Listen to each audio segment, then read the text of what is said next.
They say knowledge is power, but you need the wisdom to understand what this actually means. Welcome to the Decoding Health podcast. I am your host, Dr. Urban A. Kiernan. Each week, we will share the stage with renowned experts as we dismantle the black box of knowledge and unravel the complexities of science and its practical applications in our daily life. This show is committed to illuminating topics ranging from personal health and wellness to cutting-edge biopharmaceutical advancements and beyond. Let's get started. Welcome back, everybody, to the Decoding Health podcast. In case you guys are virgin, I am your host for the next hour, Dr. Urban A. Kiernan, serial biotech entrepreneur and metabolic expert. Today, we are blessed to have an incredible guest, the one and only Mr. Chris Powell, the host of the 5-season Extreme Weight Loss, and now you're on to the next season of your life with everything. Chris, welcome to the show. And just by chance, if somebody's been living in the cave and doesn't know who you are, Yes. just kind of explain who you are and what led you to sitting into this seat today. Absolutely. First of all, thanks for having me. It's really good to see you. And so I'm excited to be here. My name is Chris Powell, and I found my passion for health and fitness early on, right here in Arizona, of all places. And I got a start on Good Morning Arizona, doing the whole fitness thing as like the fitness guy on Good Morning Arizona. And while I was doing that, it was really interesting because as I was doing my regular segments, I was getting more and more questions from people who are significantly overweight, but this is in the early 2000s. And so I started gearing my TV segments that direction. And I'll get into who I am, so you'll know real fast soon. And what was interesting is that with all these different questions coming in from people wanting to lose weight, I started gearing my segments that way. And I started getting more and more from individuals who are super obese, and you were 400 or 500, 600 pounds. And there's one gentleman in particular, he sent me an email and he let me know that he's like, the doctor just left my house. I'm stuck in my basement. I've got 2 years left to live. If that, he said on that. Wow. And he was in his mid 20s, and he said, the doctor said I'd never see 30. Could not stop thinking about this email. And I ended up, and he actually left his address, and he said, I don't know where to start. I just need help. And I ended up driving out to his house, walking his door, and he was down in the basement. And so his dad walked me down there. We sat down and we started talking for about 10 minutes or so. And he was the coolest dude ever. And we were laughing and having so much fun. I said, "Lady, dude, I don't know where this is going to go, but I'll be back on Tuesday." And I showed up every other day for a couple of years. He ended up losing 400 pounds, became one of my best friends. 400 pounds. Went from 629 pounds to 229 pounds. Became one of my best friends in the process. As all of that happened, there's a crazy roller coaster ride that we went through. His story got out. And then before you know it, I had Hollywood calling, asking me how I do what I do. And I ended up landing a job consulting a production company in Hollywood on how to develop a show about weight loss. And I ended up creating this show, and the show was sold to ABC. ABC bought a show, and then they called it Extreme Makeover Weight Loss Edition, and it ran for 5 seasons, but then they shortened it halfway through because Extreme Makeover Weight Loss Edition, that's a mouthful. So they shortened it to Weight Loss. We did 5 seasons on ABC, Extreme Weight Loss from 2010 to 2015. I ended up doing 76 huge transformations, helping people lose at least half their body weight. And it was aired around the world in 148 different countries. And so it was just this crazy ride that I went on. And I was able to show the world what the human body, but more than anything, what the human mind is capable of doing. And so it was a beautiful chapter of my life. And then from there, it curtailed into fitness apps and supplements and a bunch of different things. But more than anything, at the root of it all is it's planting hope in people of what's possible as a human. That's fantastic. And, the whole premise of this show and the premise of you, if you don't mind me speaking for you, is helping people live their best lives possible. And so now we sit here in 2026, and this was like the early aughts. Then you started. When were you at ASU, if you don't mind me asking? I was in ASU from 97 to 2000.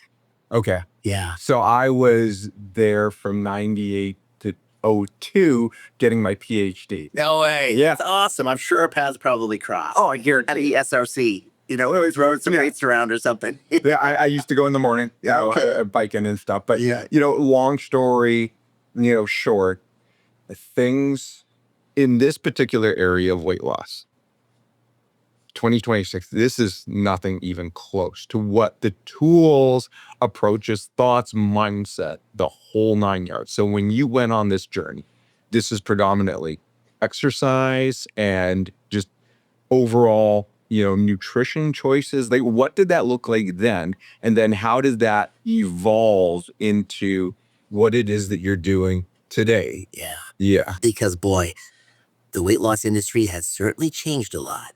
I mean, the last couple of years more than ever before, it's like technology. 100%. You just can't keep up with it now. And good, bad, and different. I want to throw that out there. Absolutely.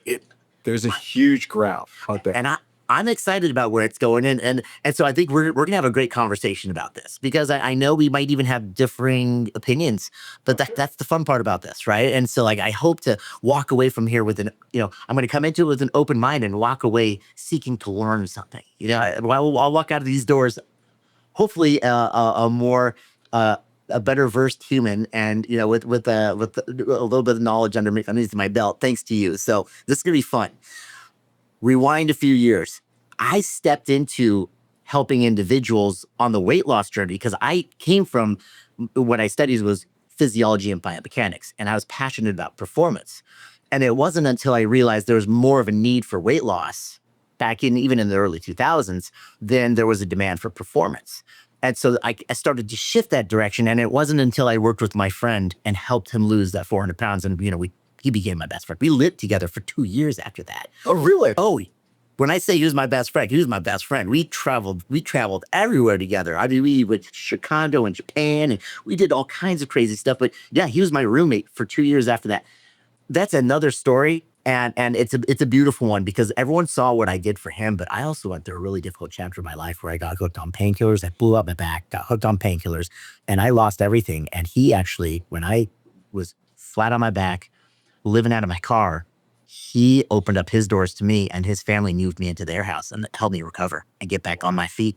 So let me tell you, when I say he was my best friend, man, he had my back and I had his back, and we had some crazy and amazing times. So anyway, going through that process, I found my passion and I found my purpose, and seeing my friend David change his life and start living for the first time, I was like, this is what I'm here on earth to do. Yeah. I love this. I want to multiply this by 1,000,000, and I want to help people live their best lives. Go back to what you just said. And, so many individuals that were coming to me at the time because they'd seen David's journey, there were 400, 500, 600 pounds. They'd lost hope that they can live their best lives. Sure. And here was an opportunity where I could start to give them that hope again, and I could believe in them until they could start to believe in themselves. And so going back to the process and how you did it was, and I was a big believer early on in, it's going to be diet and it's going to be exercise and we're going to do this. And I was really big into carb cycling at the time, which is still huge. Carb cycling is gigantic, because I was into performance and bodybuilding, and all the bodybuilders were carb cycling, and they still are. And so I ended up coming up with these different bodybuilding tactics that I would utilize with my individuals on the weight loss journey, because I learned them with David, where I would actually allow him he could have pizza every once in a while, like on his high carb days. And I was realizing that, I could weave flexibility into his lifestyle. And if he couldn't have it today because it was a low carb day, he could always have it tomorrow. And so I was always coming up with different tactics. Sure. But it was always on the just diet and exercise side of things. And then it was through the journey of transformation with him that I realized that this is so much more than just diet and exercise. And that when David and I connected, he started telling me about different things that happened in his childhood. And I started learning just through my own observational experience about trauma and its impact. It's, on so many individuals who are looking to lose weight. I can't tell you, the numbers are staggering. How many of them come from extremely traumatic events in the childhood? And a lot of them were sexually based. And so I opened up my eyes and went, there's so much more to this than diet and exercise. There really is such a huge mental component. And this is the early 2000s. And so that's why when actually I started working with ABC, we had a team of psychologists that we ended up bringing on, because it was like, hey, as these individuals are going through this journey, we're going to be exploring things that's out of my scope of practice. I'm a certified for that. I'm not a licensed counselor or therapist. And so I need to work with these psychologists so that we can support these people as these different things are coming up. And as these people are really starting to dig deep and start to feel feelings that they haven't felt in a long time because they've been using food to numb them. Right. And it was beautiful because that brought forth into the spotlight, into a national spotlight. There are other weight loss shows out there like The Biggest Loser, and it was just like, put them on a camp, drill down into them, diet and exercise. And then my show was like, whoa, wait a second. There's an emotional aspect behind this. And that's why we need to follow these folks for a year and dig down into that past and find that trauma and help these people work through that. And so that's where my approach, it was all diet and exercise. It was very tactical early on. And then I realized that that's all secondary. And if you really start to just speak to the human with empathy and compassion and start build trust and rapport, and then start going back into the past and helping them heal that with the help of licensed professionals, now we can start to get long-term change. For sure. And the diet and exercise falls into place because it doesn't hurt so much before. It doesn't that. They learn where it's coming from, and then they learn tactics to create awareness around their own habits. And so they're not reaching for food anymore, but now they're aware of why they're reaching for food, and they're mindful about it. And I realized it's that empowerment piece was the missing piece, because once they have that, the diet and exercise fall into place, and they actually embrace it, as opposed to it feeling forced upon them. And you're hitting so many points on here. Like, the way I refer to it on this show is you need to get your head on straight. Like, if your head's not there, your body, that is how powerful your mind is. And each and every single one of us, ladies and gentlemen, we have our own unique relationship with food. Some people view it like, my wife is Italian. She's a foodie. She's all about the flavor and experience. I view it as, I needed to survive. So just get whatever. She's like, why are you mixing those things together? Well, it's because I'm going to eat. I don't care how this tastes. I don't care. I'm just going to go and do that. But other people, as you kind of stated, is a coping mechanism. And so we're both male. It's that 5-year-old little boy. And most of us can experience when we were little and we felt bad, our dads or special people are like, they would take you for ice cream. So common. Like your father, I'm sure you've done it. I've done it myself, of course.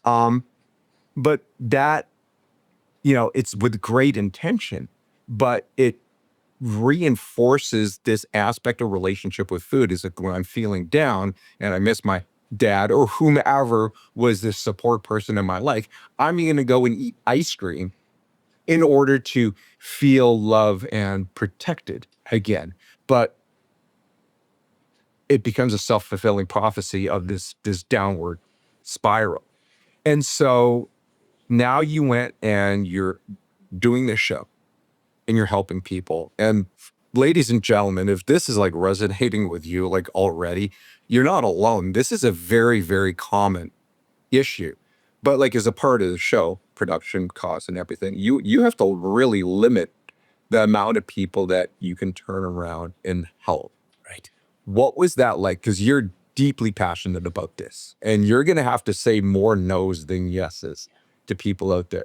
What was that like for you, and you being a very compassionate person that's out there? Like, what did that do to you as, this is my show, I want to help everybody, but I can't? Right.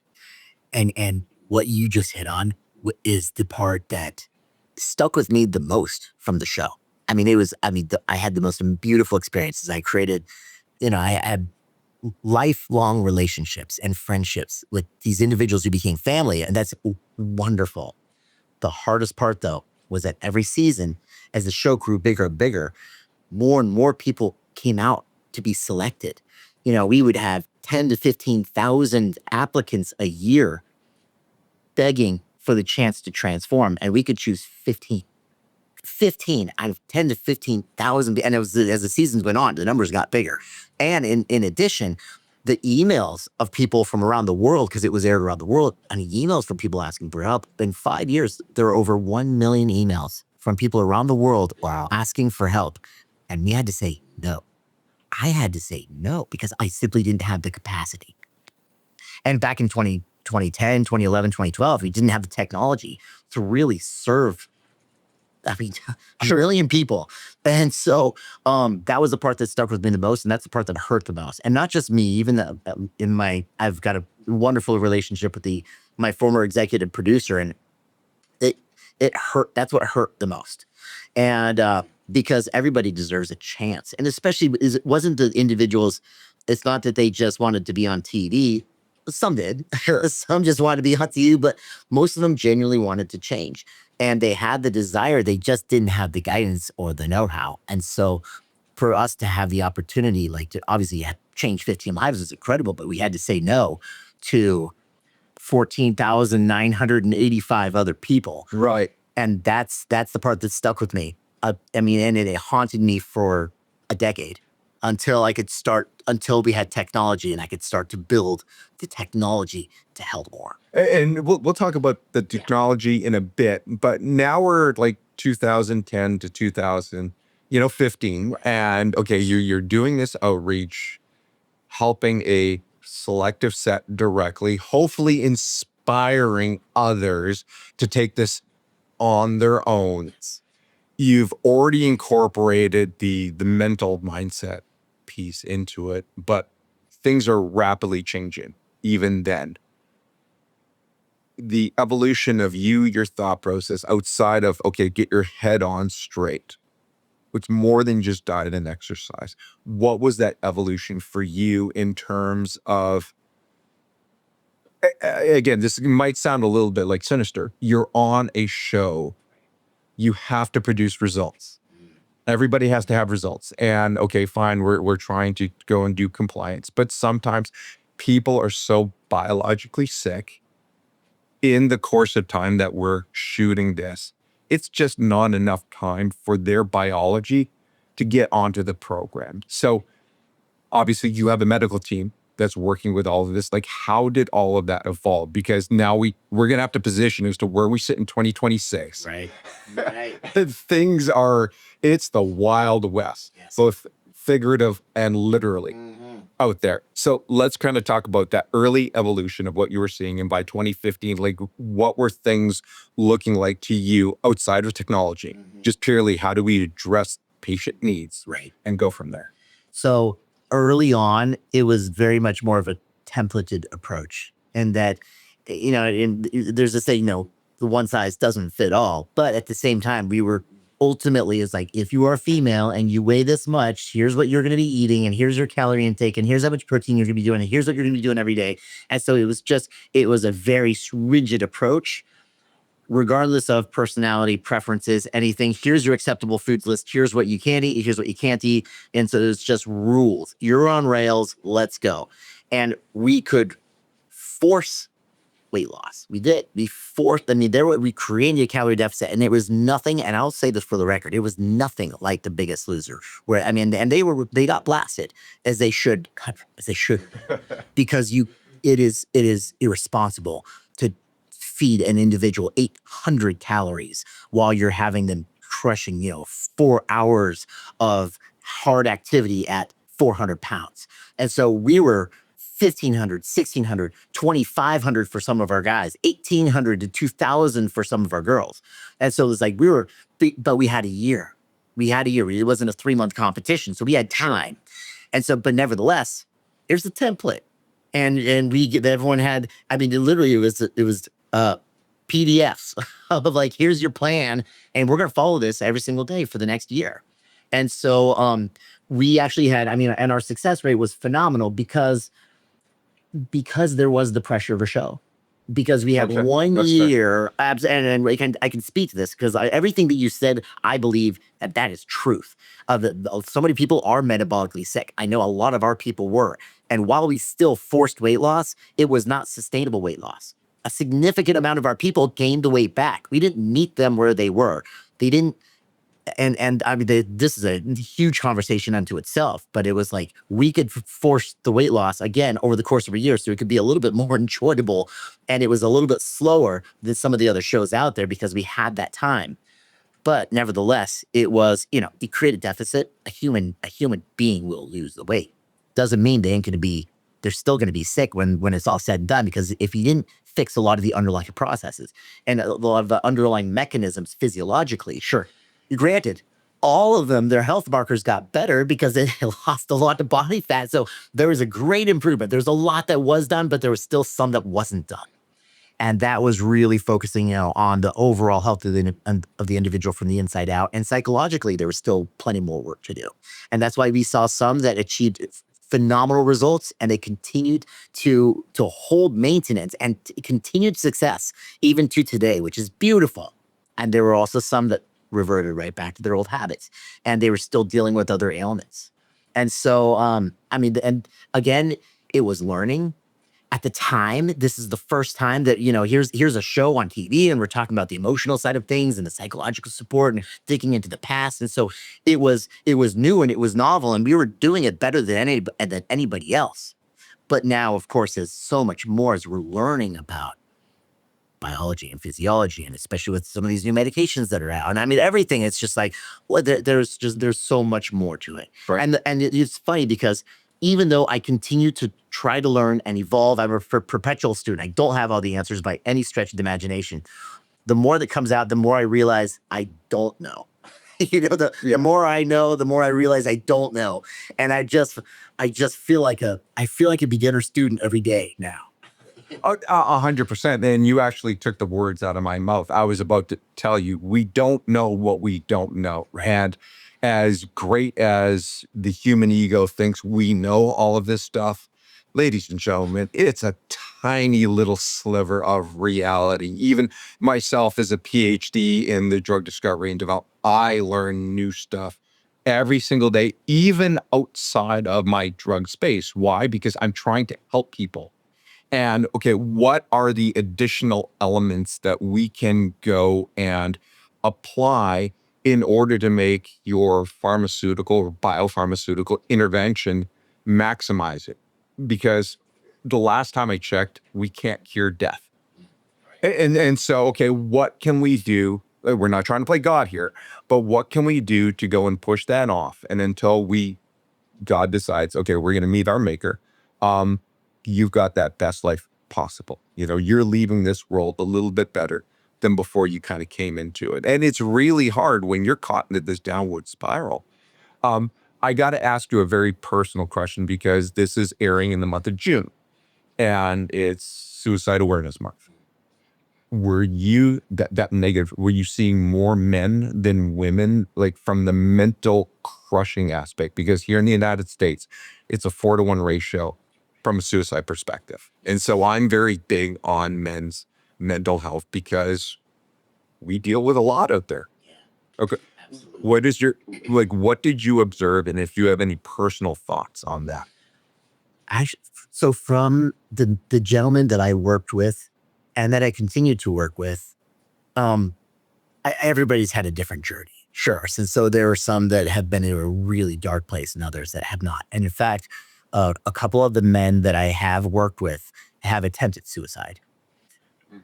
And every single one of those nails, and again, everyone's journey is different and trauma is different, the way that it's received, or I should say the way that it's perceived.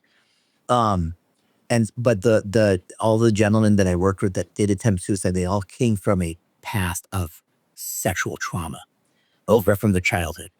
And again, and that is observational. That was it. Sure.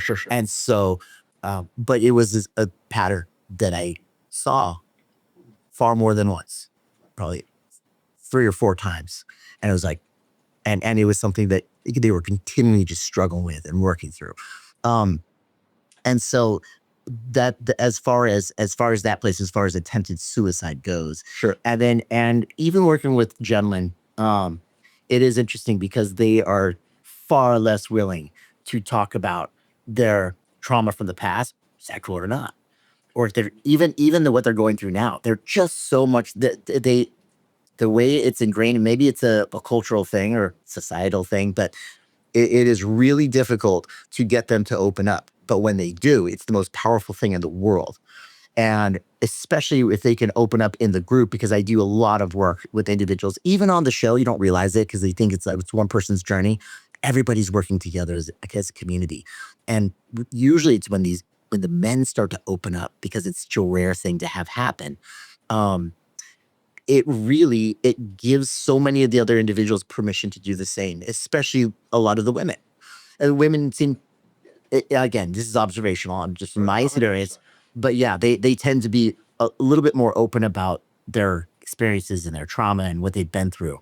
And so that's, again, that is my experience of what I've gone through there. And in my own personal journey, I've been through some highs and lows, and I've also found that as I'm working with individuals, the more I can share my own humanity with them and my dark times and the times that I contemplated suicide, years ago.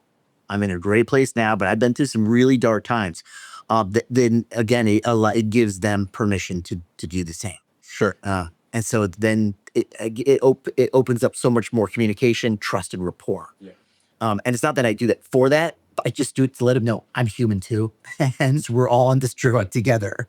Yeah. Are you sick and tired of feeling sick and tired, want to reclaim your metabolic health, but you really don't have the time or the ability to eat as clean as you would like or spend hours in the gym? Well, here's a new biohack that I've implemented as a part of my life.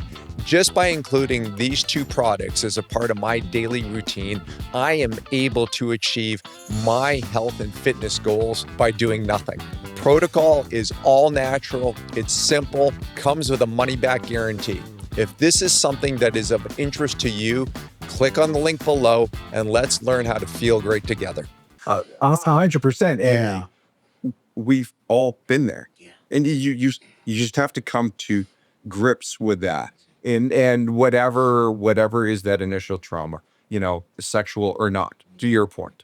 And I would understand the whole sexual aspect, because I've actually heard stories like first degree separation regarding suicide taking place of that, just simply because as a man, they couldn't let go of the simple fact that they were emasculated in that way. And it challenges to you, just programmed into you as an XY. Like I'm adamant regarding that natural biology. We are supposed to be the providers, protectors, and all of that stuff. If we're not allowed to go do that, whether it be societal or because of trauma, we are going against our innate programming, right? As a human being, and you're at conflict, Right. with all of this. And so I'm trying to be just like what you are, very open regarding this, because we don't know where our next greatest money is going to come from. That person who's going to cure cancer, we don't know where it is. But if they end their life,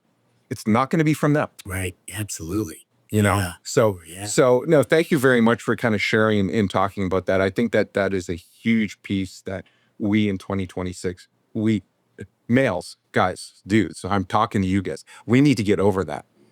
If your gal, significant other, brings you to one of these self-help things, and the women are all sharing, and most guys just sit there and they won't even make eye contact with anybody because you're in denial. Step up to the plate.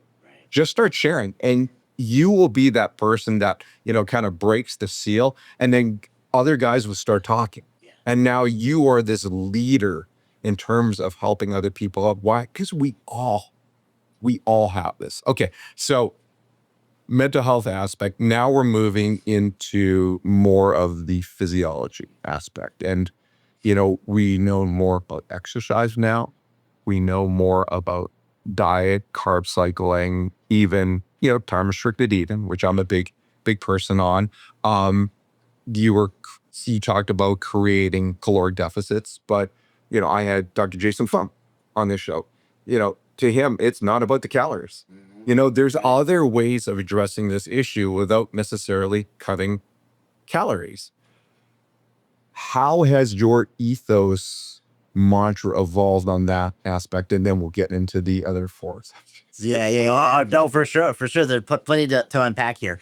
I mean, I'm still a big believer. You know, a subscriber to the laws of thermodynamics, right? But it's going to be tough to convince me otherwise. And maybe this will be a fun conversation then. That there must be a calorie deficit in order for the human body to mobilize and oxidize fat. And so, and I am familiar with Dr. Jason Fung, not extremely familiar with a lot of the stance that he's taken or the points that he's making in order to qualify that. So, I mean, perhaps if he's not so much about the calories, maybe he's like, hey, keep doing what you're doing, and then we can increase your expenditure through hormones, movements, improve sleep, sure, to all these different things. But I think at the end of the day, and by the way, I mean, calories in, calories out is simple, but it's not easy, right? Sure. And so it's like, yeah, because there's so many different variables that actually impact our calorie expenditure. And then there's a variable that impacts our calorie intake, right? And it's just going to be the amount of food, but then the quality of the food as well. And so now we've got, because it's not just about calories, we've got our macros, and those macros actually impact our metabolic rate. They are going to impact our expenditure. Sure. You got the micros, those impact our expenditure. It could either go up or it could go down. And so it's, again, the concept is simple, but it's extremely complex when you actually start throwing in all the variables. And so, but I think at the end of the day, I still seek to create a deficit. That's still my objective. And I also realize that even approaching any client, I don't know how I'm going to get there yet, because now you throw in the human side of it, and it's like they have their own lifestyle and their likes and their dislikes, and the things that they do, and they've got their past trauma, and they've got their social circle that's pushing all kinds of things on them. It's like, how can I try to take all of these components and increase their expenditure and decrease their intake? So at the end of the day, I actually literally approach everyone almost like, at the end of the day, I want to get that equation going, the calories in, calories out.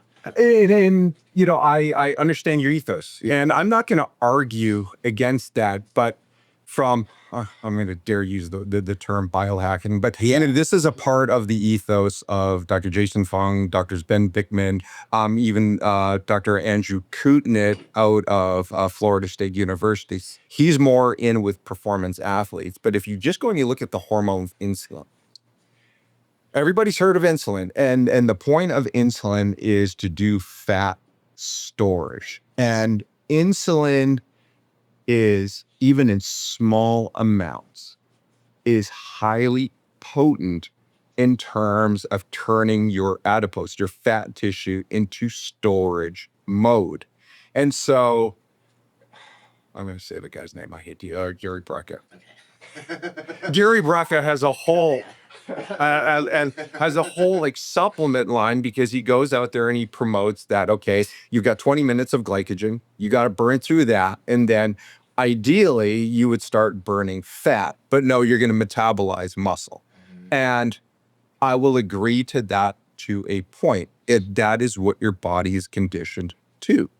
And just think about it this way. We can agree to disagree if you want to, but if you have a chronically high fasting insulin, which most people don't get. You can get it, ladies and gents. Just ask your doctor, can I get my fasting insulin? And then interpret that number. The lower, the better, because if you're trying to go and exercise and you have this high potent storage molecule, your body will not allow access to that energy. So you need to go and decondition to get that insulin level down, in which, oh, guess what? I've got all the energy I need right here. And you can exercise. Once you condition your body that way, you can exercise fasted. You got access to 30,000 calories. Your body just has to turn the key to unlock that door. So I want to throw that out. Feel free to disagree. Yeah. What is that, Urban? I'm with you on that. I agree with you on that. And this is true. If your insulin levels, your circulating insulin levels are high, your body does not want to mobilize fat. It wants to store it. That's the chemical messenger in your body is saying store. 100%. Don't mobilize, right? You got to get those. If you want to mobilize, get the catecholamines up, right?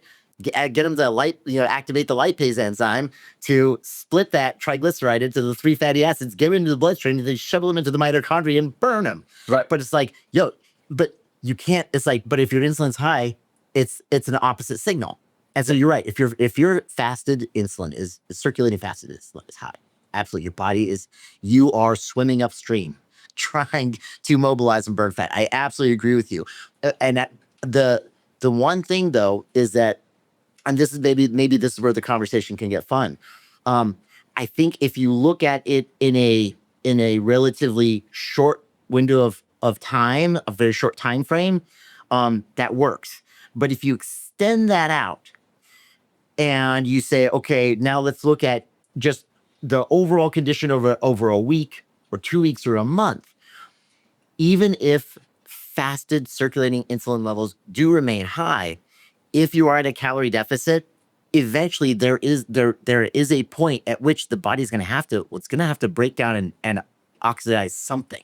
Well, yeah. Right? So is it muscle or is it fat? That's the 800-pound gorilla in the room. And it is. And not be caught in the trap of please stop at the gift shop on the way out. Especially I had a Gary. He's one of the worst offenders out there. Yeah. So I need to kind of throw that out because there's so much science on this. And there are ways of doing this. And you don't even really need to take a particular product to go and do this. This is why I'm big into like intermittent fasting. Right. Your body will do this on its own if you give it a chance. Right.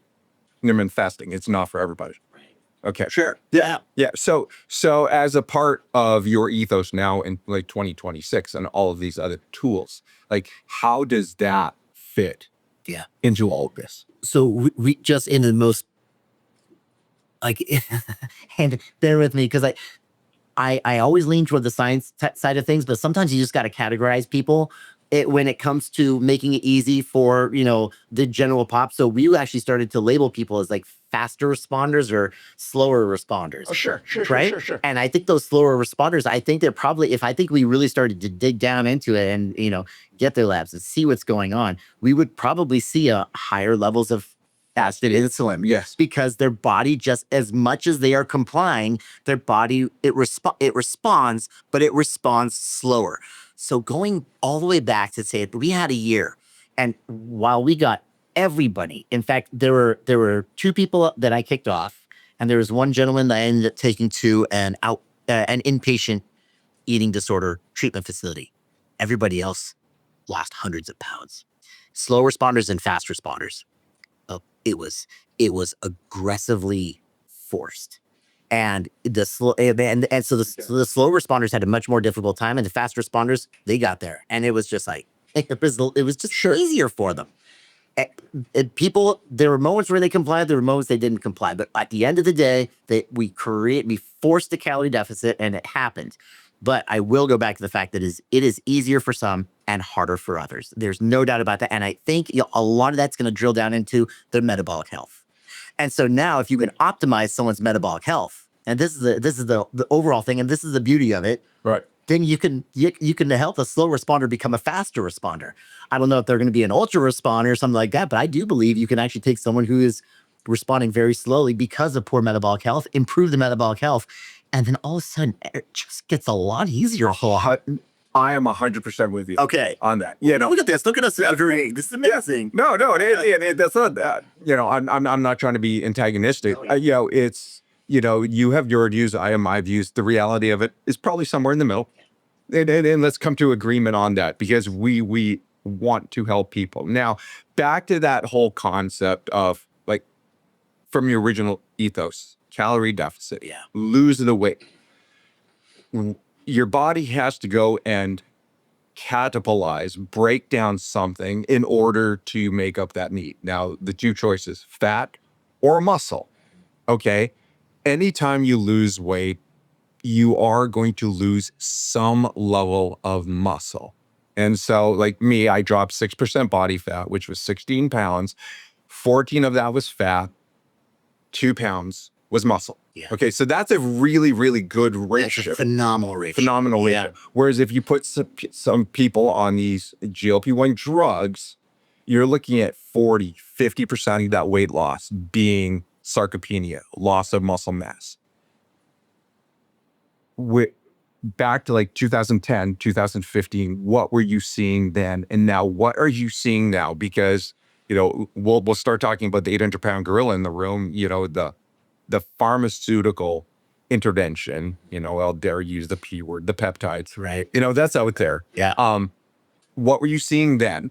Or if that was even a concern or consideration then versus now? It was. We were actually looking at it back then, which was really cool because, again, I like to think that we were more on the cutting edge of things. And so we were doing DEXA scans back then.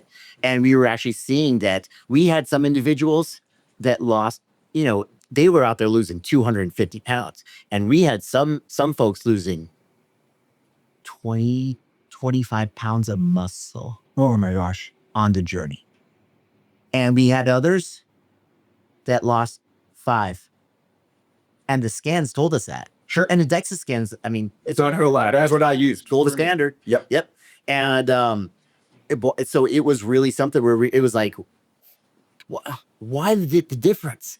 Because remember, it was pretty templated, right? There's like, guys are eating this, and then when they plateau, we drop them down to this. When we plateau, drop them down to this. And we increase their expenditure. We, is very like cookie cutter. And then granted, it's individuals, they were doing their own things at home, but it was like, hey, you're eating X amount of protein. At least 150 grams of protein or 180 grams of protein. You're eating 2,200 calories a day. So it was like, why did he lose 23 pounds of muscle and she ended up losing 7? But if you look at the ratio, like just the overall percentages were the same as far as the amount of weight lost, but Sure. he lost a lot more muscle percentage-wise than she did, or than he did. They're like, I got 2 guys that are almost identical, and one of them loses 23 pounds of muscle. The other one ends up losing 5 or 6. And it was like, we couldn't crack that code. Sure. Until, and now as everything started to progress, it's like, oh, okay, so now we can start to look more into metabolic health. And something had to be mobilized and oxidized in order for the laws of thermodynamics to apply. So now, okay, they were mobilizing and oxidizing lean body mass. They lost bone and they lost some muscle.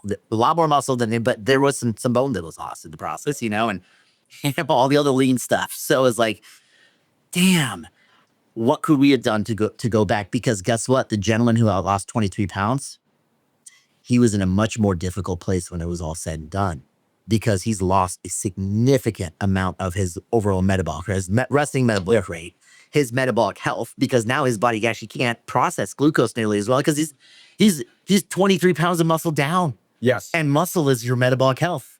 And it was like, man, I think while I feel like we helped, sometimes we hurt. And that wasn't the intention.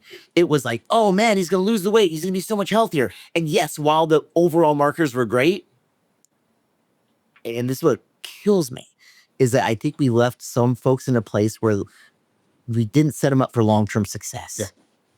And because of the muscle that was lost in the process. And of course, the mental aspect of it. There's so much more that we learned about the approach and the things we could have done to make sure that everyone was fully prepared. Yeah. And so, hindsight is 2020. And I look back and I go, the best thing I can do now is apologize. And it's wonderful because I'm actually in contact with so many of the folks I worked with, and we had great friendships. And so I've had the chance to say I'm sorry, to a lot of them. They're like, "Are you kidding me? Like, you've always wanted the best for us." And I feel like I have. And so I love the fact that they've given me that grace, and I said, look, if I could, and this is also why I'm very vocal about the fact, if I could go back and do it all over again, I would. But we've got a lot of tools now. And right. And I'm going to talk about the tools because you come from an angle of care and compassion, and I'm going to call them out, the GLP-1 weight loss drugs. Okay. And those were developed for good intention. Right. Really good intention. But then people started to realize, man, I can make a lot of money off of this. And there are people who are making a lot of money off of this. And it's not to sit there and say that there isn't a time and place for them. I will concede that. The way I'm seeing it utilized out there. It's being abused.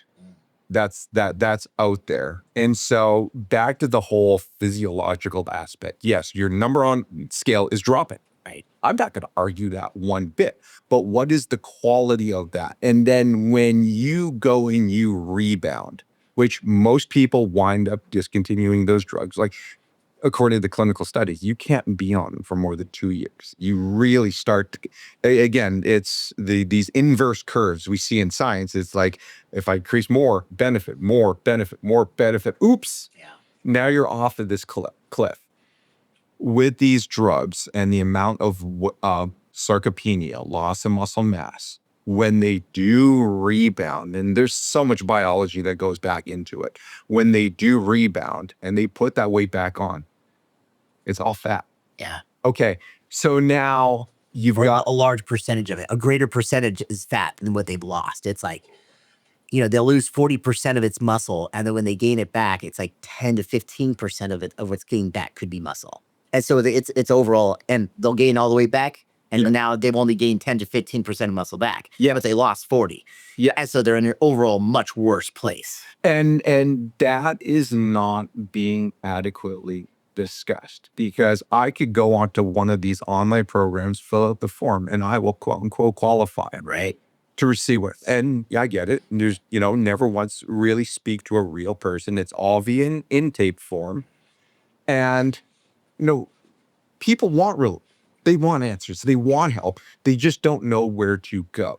Okay. And, with that said, what are you doing? Because you had to, as a part of the show, you had to give more no's than yeses. What are you doing as a part of your rebranding in 2026 to help more people? But let's just do it right. Yeah.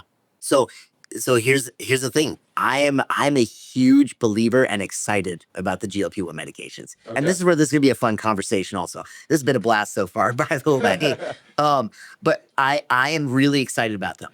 I 1,000% agree with you that there are a lot of individuals out there that are abusing them. They are taking a GLP-1 and they are sledgehammering their hunger, and they're dropping their calories into an extreme calorie deficit, which for me, and based upon what I know, and maybe there's something I don't know as far as just the literature. Again, I'm not the most versed person, but I did spend a decent amount of time looking back into the multitude of studies that have been done over the last decade or so on these GLP-1 medications, and they continue to get better. But what I have noticed is that the individuals that it's, and correct me if I'm wrong, it's the extreme calorie deficit is the reason that so many of these individuals are losing their muscle so fast. And couple that with poor metabolic health, but then on the flip side, the GLP-1 does increase the insulin sensitivity, right? And so, there's it's like this, a push-pull kind of thing. But so it seems to be like, I put people on extreme calorie deficit and they lost a lot of their muscle too. Without the GLP-1.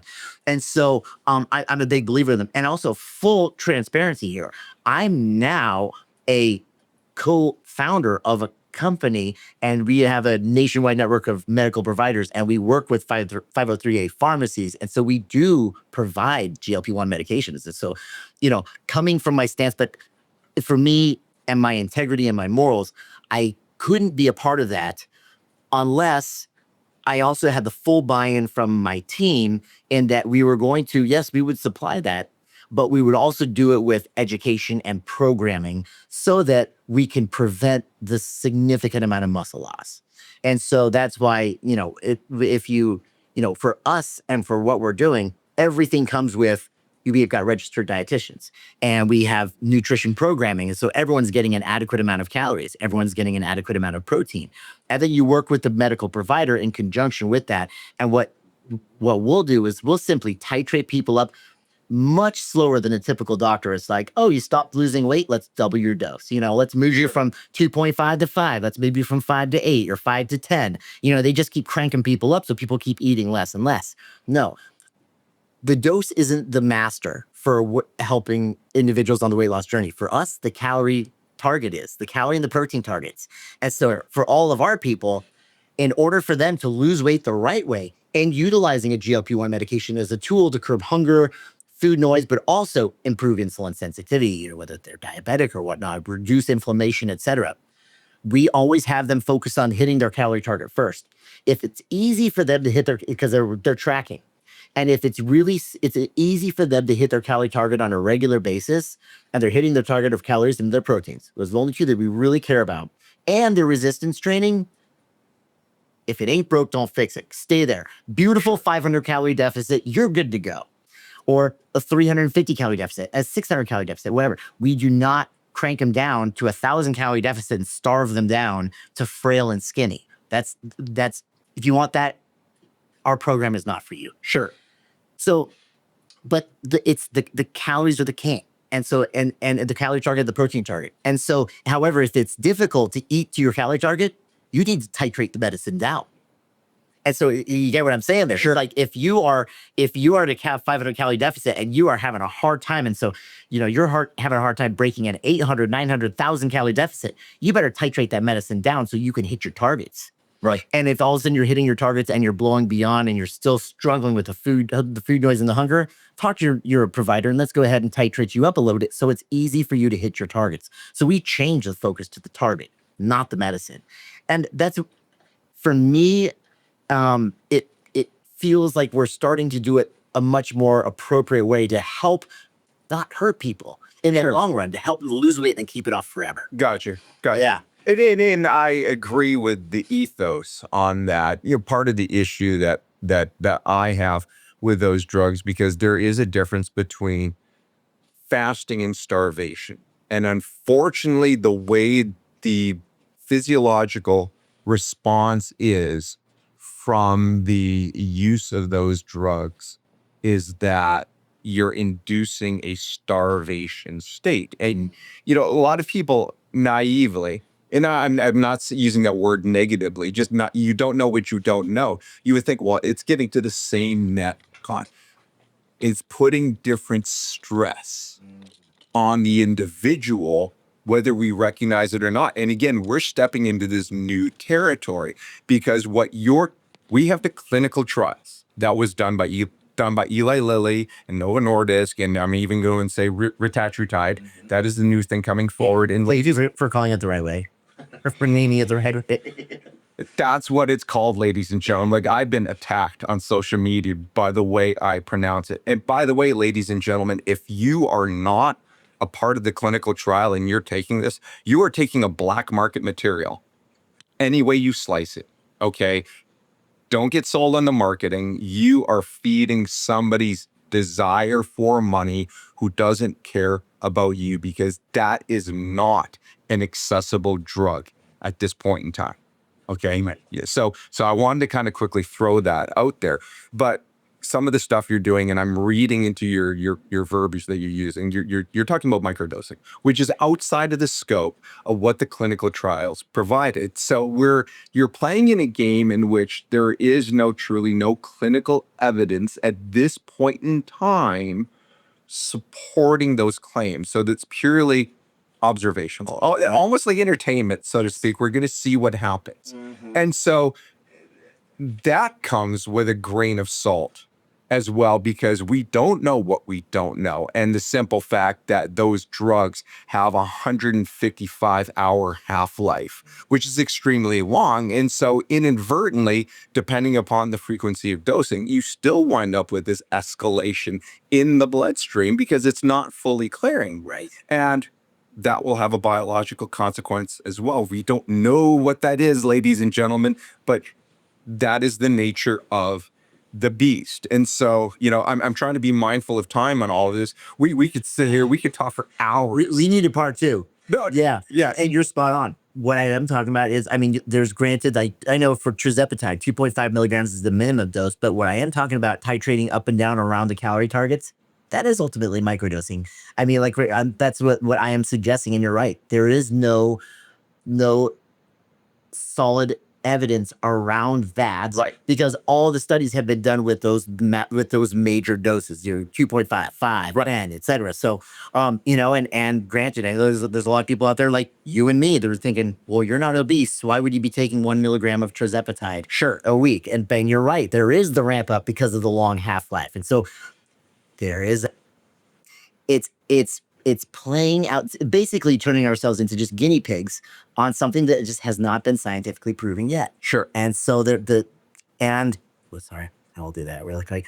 And so I'll be honest, I'm a guinea pig right now. I am microdosing tirzepatide. Sure. And I wanted to experience it, and the reduction in inflammation and the possible cognition benefits and maybe staving off dementia and Alzheimer's. It's like I started digging into this and I was thinking maybe this is something I'd like to try for myself. I'm not telling anybody out there to do it by any stretch of the imagination, but I was also thinking here I am providing this for so many of my people as well. I'd like to try it myself. Sure. And it's everything I'm doing is observational, but I know it's also frowned upon by a lot of people. Sure. And they're saying, be careful because you don't know what you're doing. Right. And I will own that. I don't know. And just at the end of the day, I don't know. Yeah. And so I'm basing it off of, okay, well, X amount of studies said this. And so I'm going to interpret it as if I did a microdose here, it might be beneficial for me in the long run. Sure. I'm excited though, because I do know there are studies being done right now on microdosing, on individuals with healthy biomarkers. Sure. To see what's going to happen with these individuals in the long term. I'm excited to see those come out. But the key is long term. Yes. Yes. And later, that takes time. It does. But with that said, I'm trying to be mindful of your schedule and everything. Hey, let's agree on doing a part 2. Absolutely. Absolutely. Yeah. This is a lot of fun. So ladies and gentlemen, drop your questions down below, like, share. You guys know the drill and stuff. The one and only Mr. Chris Powell, breaking it down. Looking forward to the next one. So much more wonderful information to help each and every one of you guys live the best life possible. So with that said, Chris, thank you so very much for your time, and we will catch you guys on the other side.